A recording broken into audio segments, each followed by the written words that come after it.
Hey guys, my name's Crystal Kenny, and I'm in love with creating. All things artistic and imagination involved.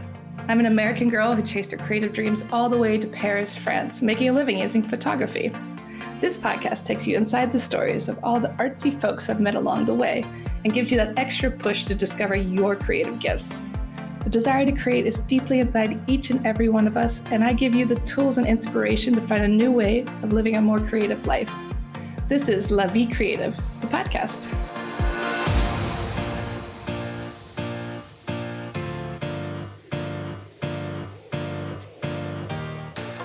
Claudine Hemingway is a descendant of famed writer Ernest Hemingway.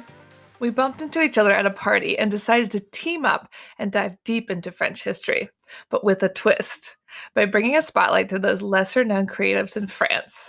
This is History with a Hemingway. Welcome back to Paris History Avec a Hemingway. Today we are talking about Sonia Delaunay. And if you have no idea who that is, I'm right there with you. So let's have Claudine tell us a little bit more about this fascinating woman. Yeah, Sonia, I wanted to talk about her, even though probably a lot of people know her husband a little bit better. But, we like to talk about the ladies most of the time. And so I thought I would share this little story. And I actually got interested in her from the one that we just did about Marie Laurencin just 2 weeks ago. So there's a few things in here that they crossed over paths, which is always fun. And so Sonia's story begins in the Ukraine. She was born November 14th or 13th or 15th, depending on where you look for your information. Oh, wow. In 1885, she was born Sarah Stern. Her parents were working class factory workers, and her mother let her brother, so Sonia's uncle, basically look after her, basically managing her education in St. Petersburg when she was 3 years old. So very early on, getting her educated. Back then, of course, we're talking about 19th century. So, it's a little bit later. We have people, people probably aren't still alive that were born in the 19th century, but you didn't live as long. So being 3 is like 10 now. Yeah, it's true. Yeah. So she was 3 years old, and then she would basically just stay with him part of the time. But by the time she was 5, her mother just basically gave up her for adoption to her brother. To her brother? Yeah. So her mother's brother, adopted her. And so her name changed to Sarah Terk. Okay. Yeah, it's kind of a little strange. I guess it's like you want something good for them. They wanted something better for their daughter. So her brother was very wealthy. So he lived in St. Petersburg, and he was very, worldly and loved art and music, and kind of showed all this stuff to Sonia very early on. By the time she was 18, she had learned 4 languages: German, Russian, French, and English. And at that same time, she moved to Germany at 18 years old and took up drawing classes at the Karlsruhe Academy from Ludwig Rüttler. So she showed very early on that, she was a talented artist, which a lot of our ladies we've talked about have been. And basically her now father basically saw that, and it was really great because he had the money to help her explore that. Well, I guess it was good she was given up for adoption. It was, but it's not like she was like an orphan. It was just kind of like, okay, yeah, you take over. Yeah, Uncle Bob's taking Uncle Bob did it. At least it wasn't like Recamier, where it was like her husband was maybe her father. Yeah, that one still freaks me out. Yeah. 2 years later, in 1905, she moved to Paris and enrolled in the Academie de la Palette, where she studied printmaking from Rudolf Grossmann. In 1905, that same year, she met a German art dealer that was living in Paris named Wilhelm Uhde. He had a gallery at 73 Rue Notre Dame des Champs, which was just down the street from his future neighbor, Hemingway and Hadley. But Uhde arrived in Paris in 1904. He was born in Germany, and he discovered and bought his very first Picasso in 1905. And started purchasing as many as he possibly could, and that of the Cubist. And so he had quite this collection of the Cubist and Picasso. That is also where Sonia would actually also meet Picasso and Braque and Robert Delaunay, who, of course, maybe by the last name, you're going to figure out how this story goes. But Uhde was great. He gave her her very first solo exhibit for her paintings. And on December 5th, 1908, she and Wilhelm actually got married. But it was kind of a marriage of convenience because he was actually gay. And at that time, that wasn't really a thing you could be that open about. And she wanted to avoid having to go back to her family, her uncle, in Russia. So it was basically a great, marriage of convenience that the two of them decided to get married. So she was able to stay. He kind of hid the fact that he was gay.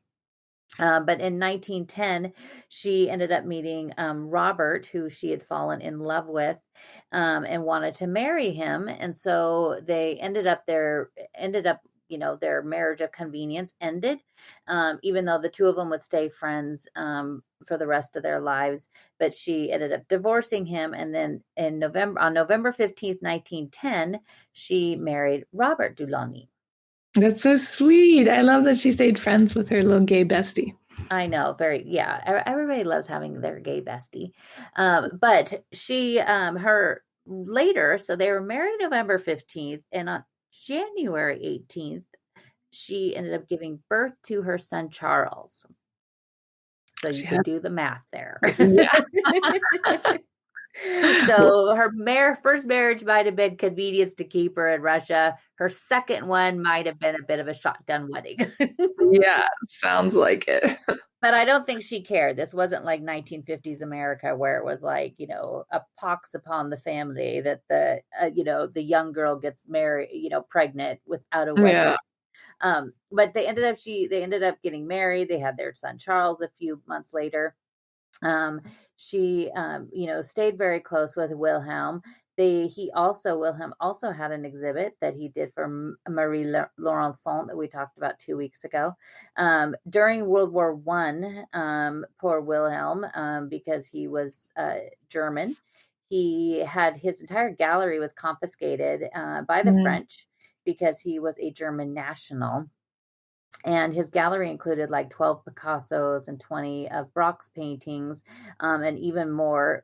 All of them were taken by the French government and they were sold at an auction.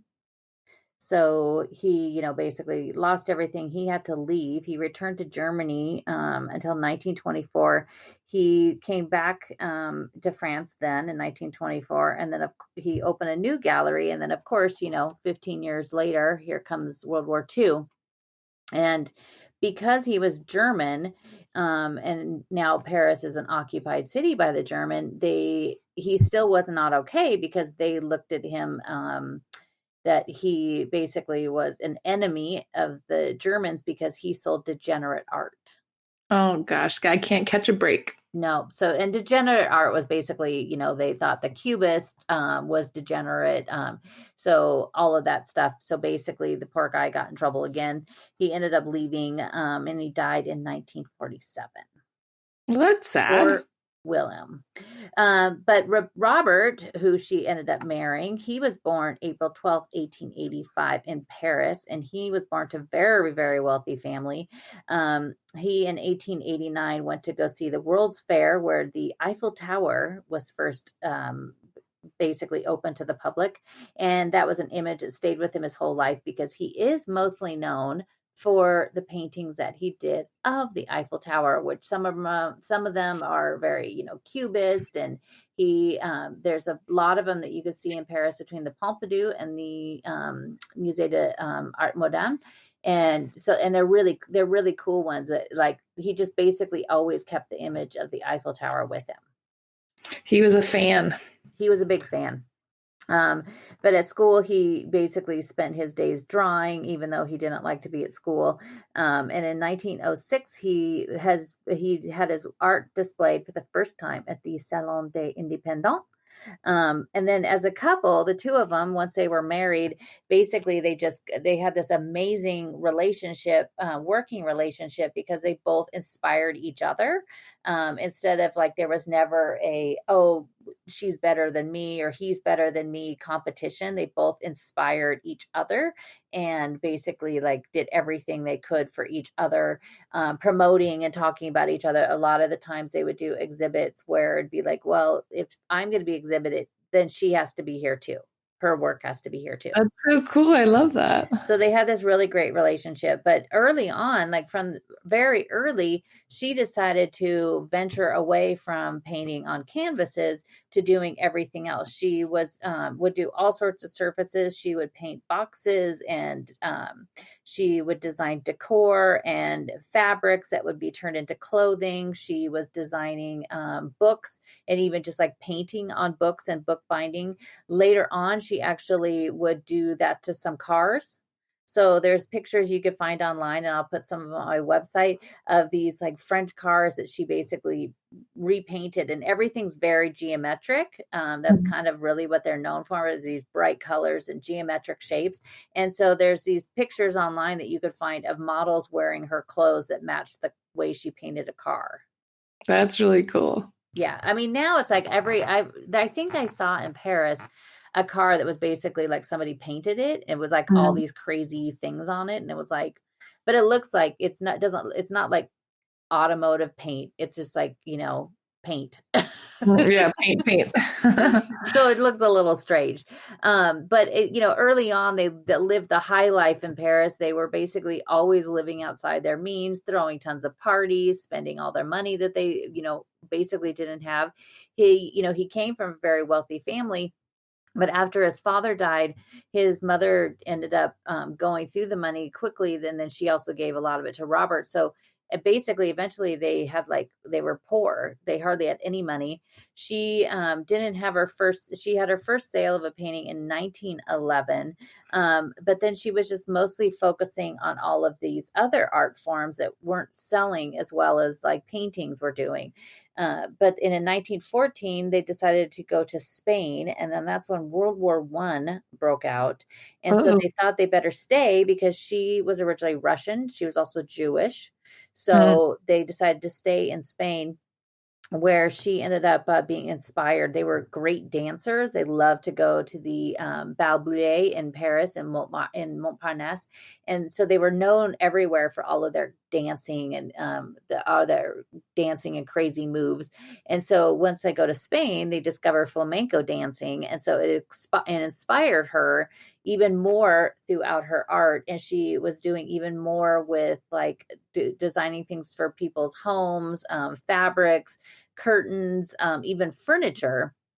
And so while she was there, she opened up some stores called Casa Sonia. And she did in Barcelona, San Sebastian, and Madrid.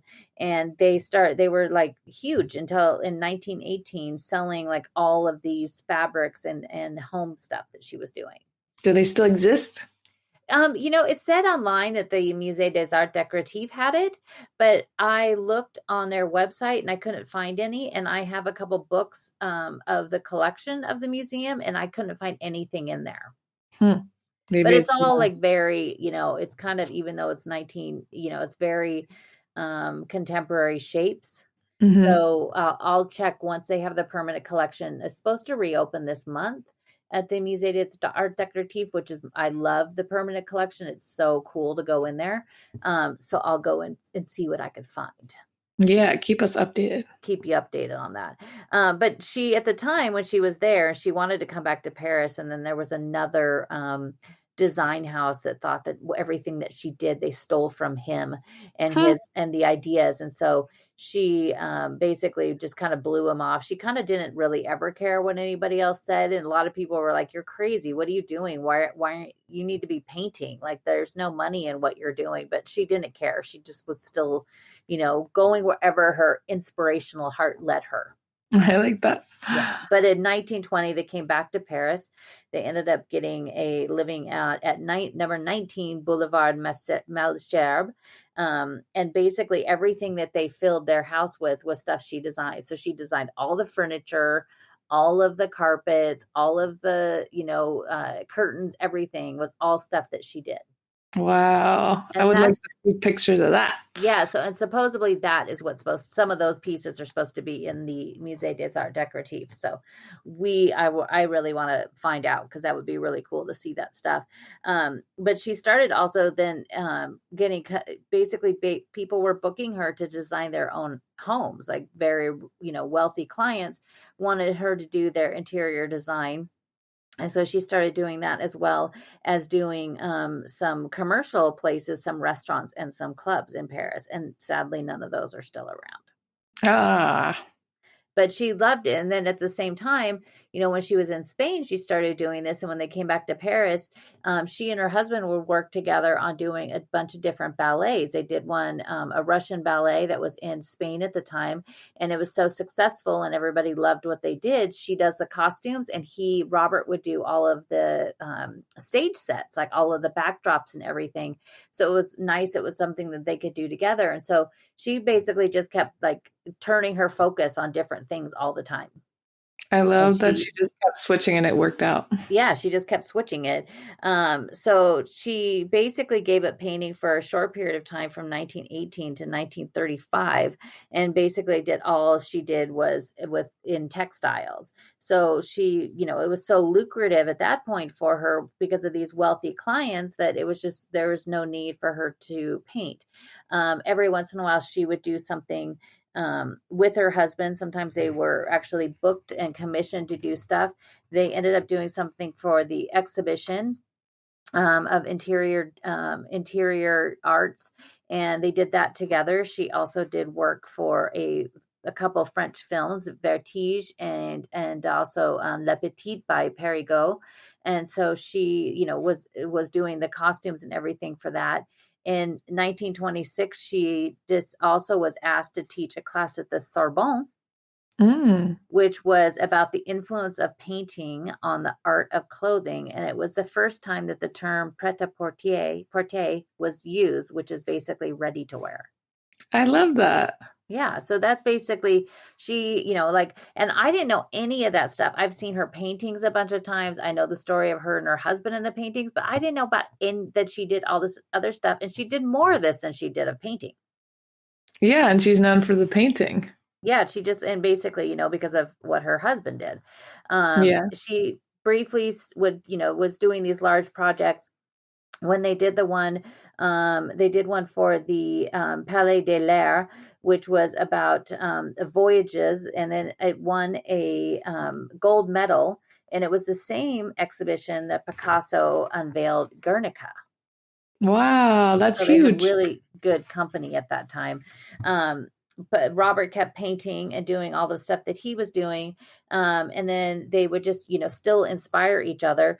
At the time, everything was, about cubism and fauvism. And so they kind of created their own style that ended up being named Orphism, that Guillaume Apollinaire named after. We talked about him 2 weeks ago, and we talked about Marie and their relationship, and mentioned Robert because after he was released for, thinking that he had stolen the Mona Lisa, he moved in with Robert and Sonia for a short period of time. Oh my gosh. So it's all connected. So Apollinaire is basically the one who gave them a ton of press at the time for everything else they were doing, and named the movement when Cubism was very monochromatic in its colors. Orphism was it was very colorful and brought back all of these multicolored canvases. Even though it was like this whole period of time was like, the 1930s or so, 20s or 30s. When I look at it, it just, I don't know, for some reason, it just reminds me of like the 50s and 60s. Yeah. Because I want to see more of her work. Yeah, and everything. In 1940, they ended up leaving Paris and they went to Montpellier. And then sadly, on October 25th, 1941, Robert died of cancer, and he was just 56 years old. That's so young. So young. But Sonia basically at that point, she kind of stopped painting altogether for a period of time. And for 10 years, she did nothing but focus on his legacy.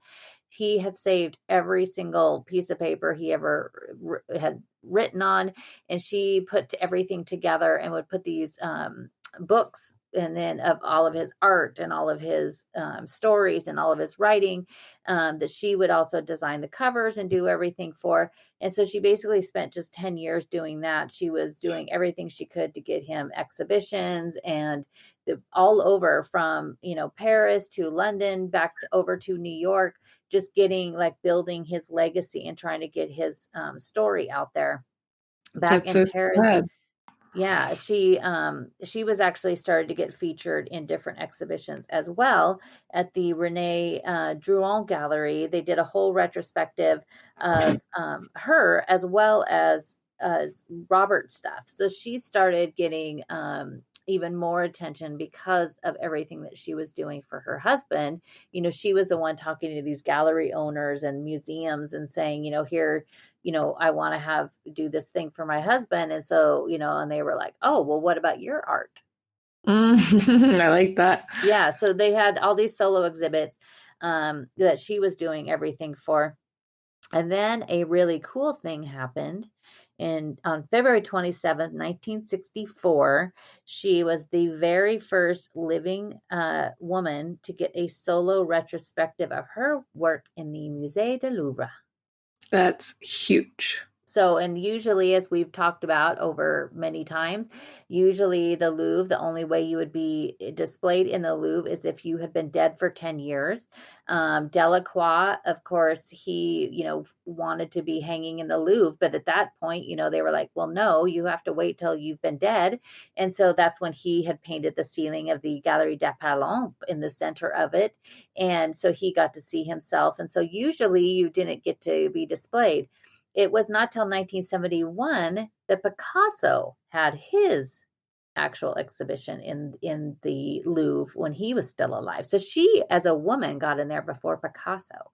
That is unbelievable. Yeah, so she hand-selected 117 of the pieces. Some of the pieces actually were also of Robert, so she put it all together.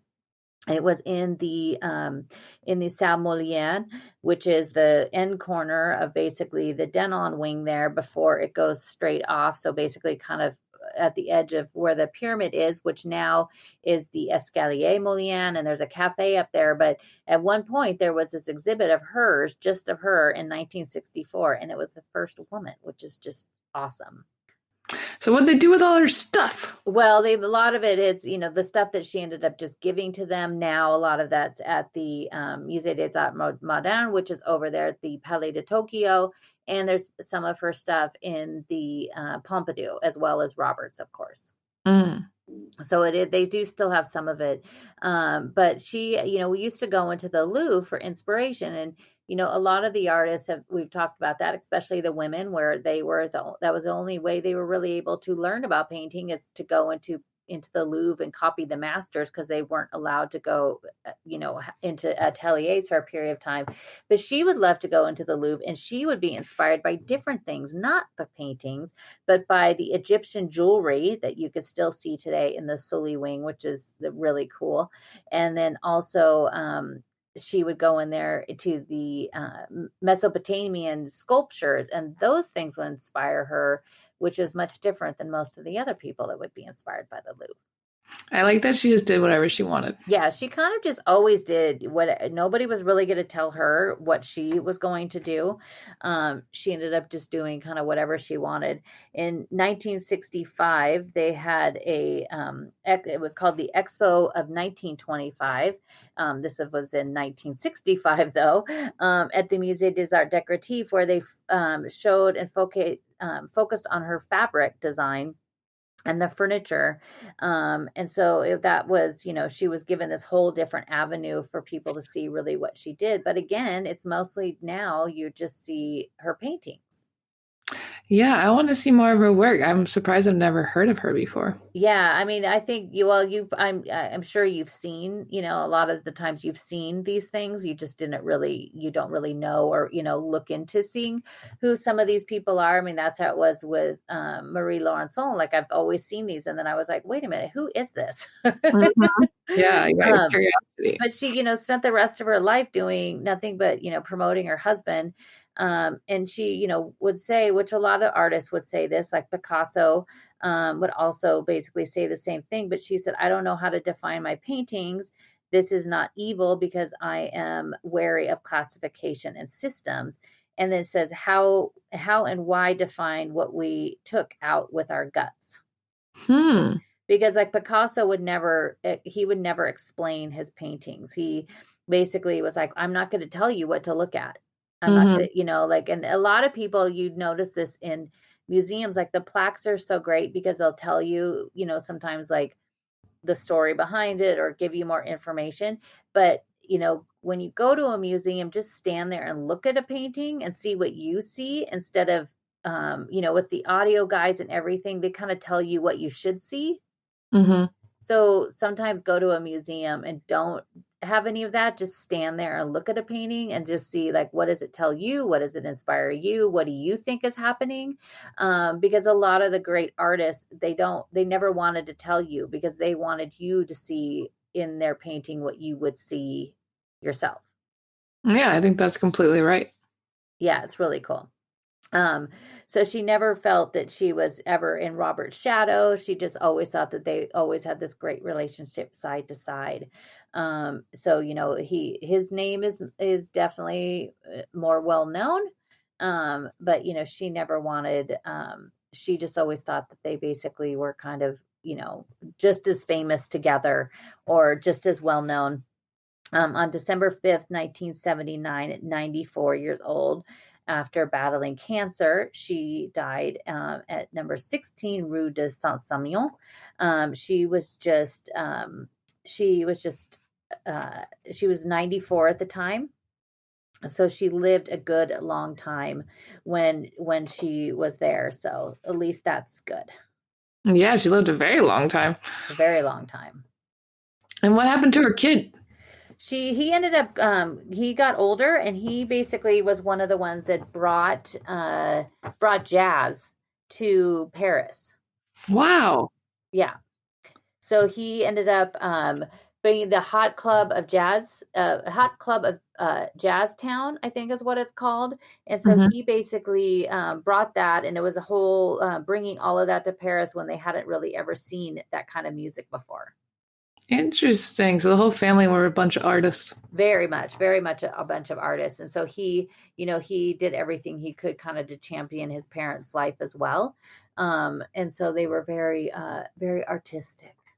I love it. Well, guys, thank you for tuning in, and please join Claudine for her virtual tours every Sunday. You can watch her live as she chats with you over Zoom, and also check out her website for more details, photos, blog posts, and all that fun stuff. And don't forget to tune in next week. Thank you for listening to Paris History Avec a Hemingway. If you want to find out some more, you could always find me on my Instagram page, Claudine Bleu Blanc Rouge, and that's BLEU, as in the French way to spell it. And each day I post a daily history lesson about a person or a place or something in Paris, or it's lots of fun facts. And then also at ClaudineHemingway.com, where you can also sign up for my newsletter there.